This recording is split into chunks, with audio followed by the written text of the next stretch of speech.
The drought is about to end, and we are about to get a lot of Mortal Kombat 1 content. People have been begging for reveals. Well, I think that bottle is about to pop. Now, what we've gotten just now is what I'm going to be reporting on in this video, and that is the renders and bios were added to the website, just for the characters that have been revealed thus far. And this actually doesn't happen, at least for Mortal Kombat 11, did not happen until like a month and a half later than now. So it's kind of crazy that they're already added to the website. So we're going to be looking at those and seeing what characters are up to in this game, and we'll go character by character. Before I do that, I would greatly appreciate it if you would like the video and subscribe. I'd greatly appreciate it. Helps me out a ton. And if you're a Mortal Kombat fan, you're not going to want to miss any of the content that we're putting out, because we're putting out podcasts, live streams, as well as covering all things related to Mortal Kombat 1, as well as all the previous games. That being said, let's get to the bios. Okay, so starting off with Liu Kang, we've got God of Fire, Liu Kang. And yeah, so God of Fire, Liu Kang. Having won control of the hourglass, Liu Kang restarted history. He neutralized the threats and dangers that had come before, creating a new era in which all beings would have the opportunity to find peace. But, there's always a but. Something always happens to go wrong. But that peace is now threatened by an enemy that Liu Kang could never have anticipated. It will take all of his wisdom and experience to save not only Earthrealm, but all of reality. So, Onaga comes to mind. There's been little hints and teases, Easter eggs that kind of point towards Onaga. For anybody paying attention, I've reported on those before, but this could be Onaga, because maybe Liu Kang just wasn't even aware of Onaga's presence throughout history. Because in the past he was poisoned by, Shao Kahn, allowing Shao Kahn to take the throne. So maybe he was not prepared for that this time. Maybe it's alternate, timeline that he wasn't aware of. Who knows? But yeah, so interesting to see how this plays out. And I will say there are certain keywords that are like taglines that are kind of like their roles in the story that are attached to them. If you look at the source code here on the website, each of the characters has one, like they did for Mortal Kombat 11. For instance, Liu Kang's is security. So he's there to protect essentially Earthrealm and keep everything going, peacefully. Next up, we have SubZero, Grandmaster of the Lin Kuei. So he's already Grandmaster in this timeline, and we're looking at Bi-Han. As the Lin Kuei's Grandmaster, SubZero leads his ancient warrior clan in the defense of Earthrealm from eternal threats. For centuries, it has been their solemn task. But Earthrealm hasn't been threatened in generations. I guess Liu Kang's done a great job.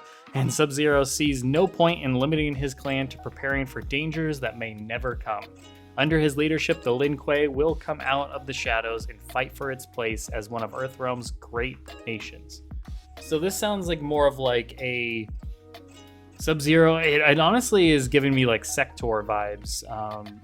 Bi-Han might be going more in the Sector realm, where he may be, like, he takes Grandmaster of the Lin Kuei, but maybe he even kills his father to obtain it, like we saw with Sector last time in Mortal Kombat 9. So that's kind of the vibes I'm getting, is it's not enough. And one of those things that's adding on to that is his keyword here is power. Power is the word that is attached to SubZero in this case. And if you're familiar with Bi-Han in the past, he was always about like power, and yeah, he was not a very good guy, unlike his brother Kuai Yang. Speaking of his brother, let's scoot on over here to Scorpion, revered Lin Kuei warrior Scorpion. We do not see a name here.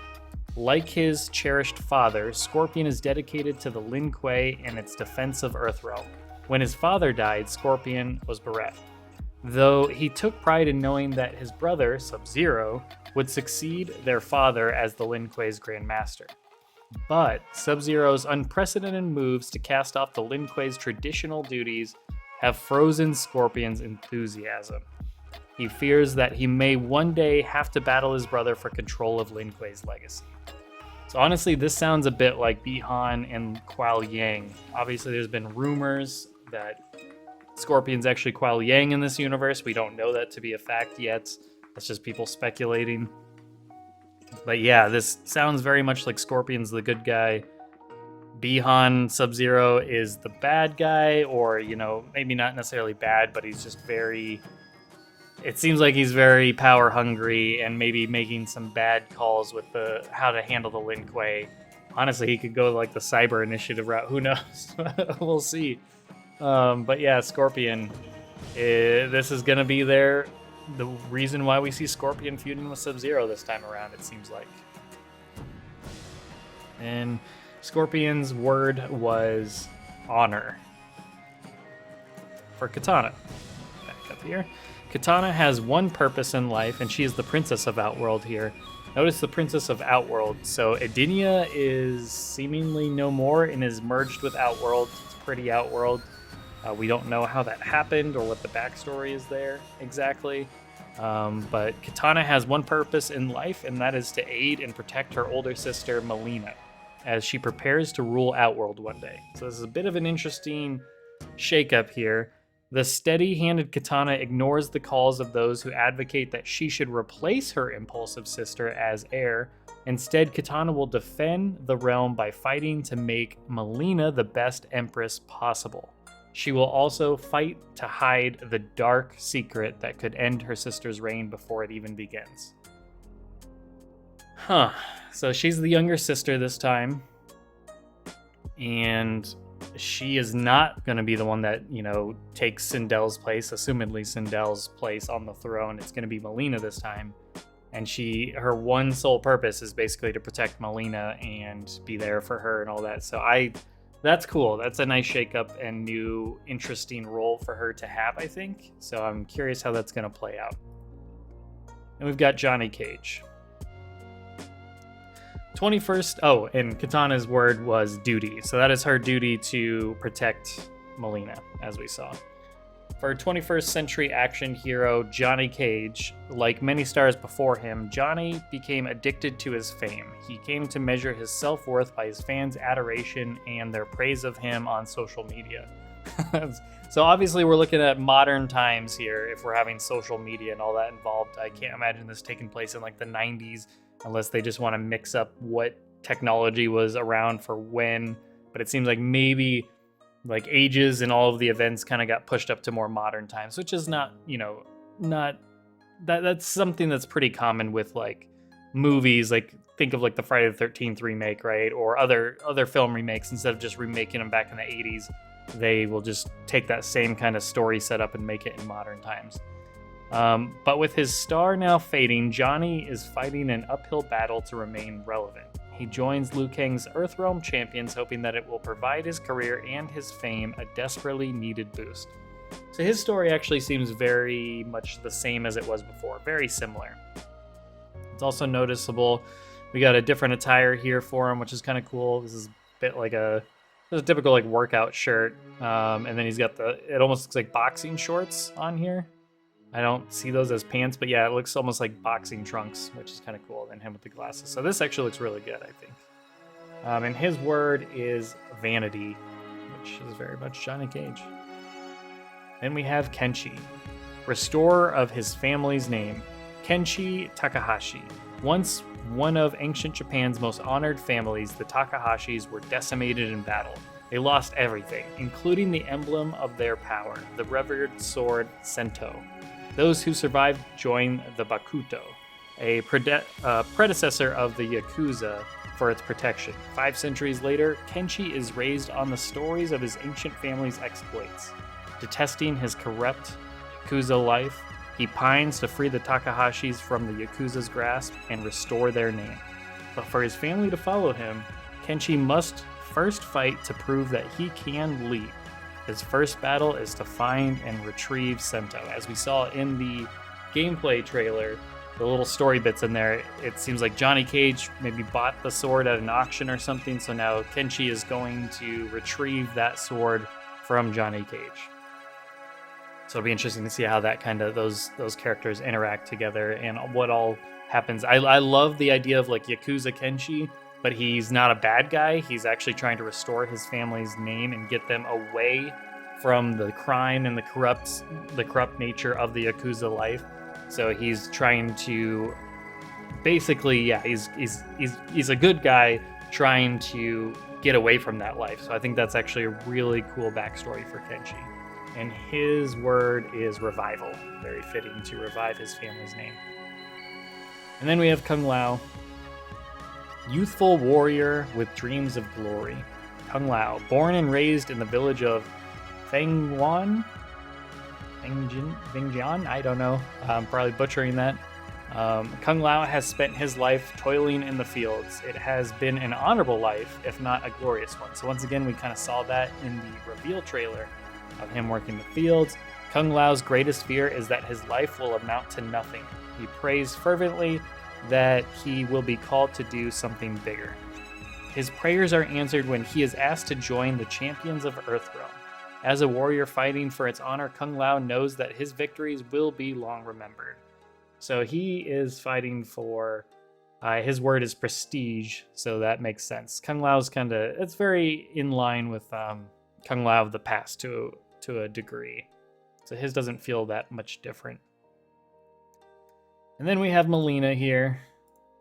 And heir to Outworld's throne, Molina, born mere seconds ahead of her twin sister, Molina is the rightful heir to Outworld's throne. But even so, there are those who distrust Molina's impulsiveness.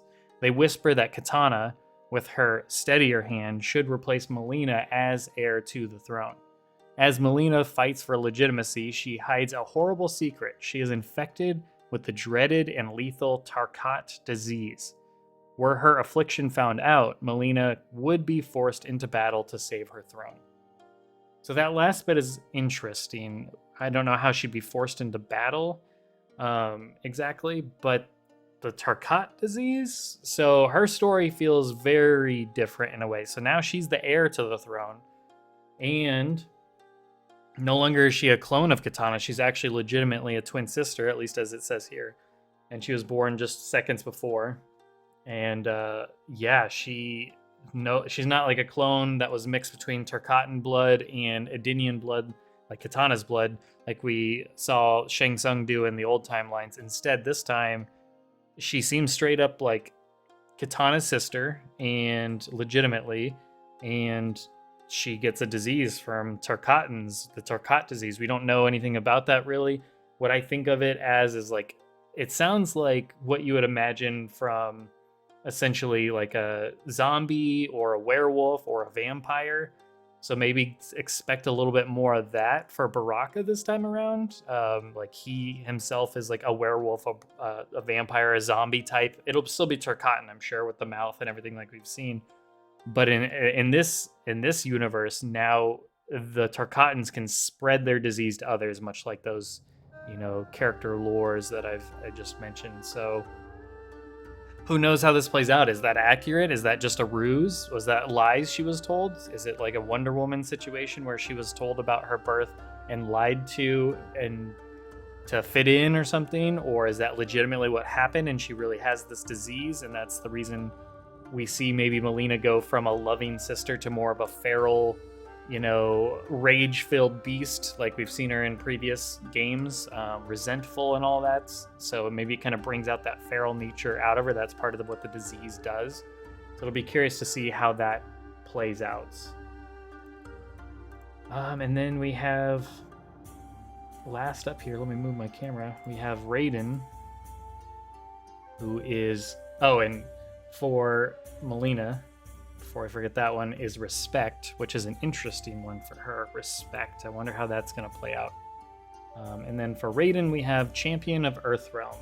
Raiden, in the village of Fengjian. I'm just going to call it that because I don't know how to pronounce it. Raiden was known for his kindness and his charity. He was happy to spend his days tending to the fields as well as to his friends and family. So it's like in the initial reveal trailer, he goes up to the door, he looks out on the fields, looks out into his village and all that. It seems just all about peace, tending to his family, his village, and all that sounds great. So when he is asked to leave Fengjian and become one of Earthrealm's champions, Raiden hesitates. But he soon realizes that to best serve his village, he must join them. As threats to Earthrealm mount, Raiden must mature into the great warrior that Liu Kang knows he can be. So it's almost like their roles have been reversed. So Liu Kang is going to be the godly figure that mentors everybody and trains up these warriors to fight for Earthrealm. And Raiden this time is going to be the chosen one, the champion of Earthrealm.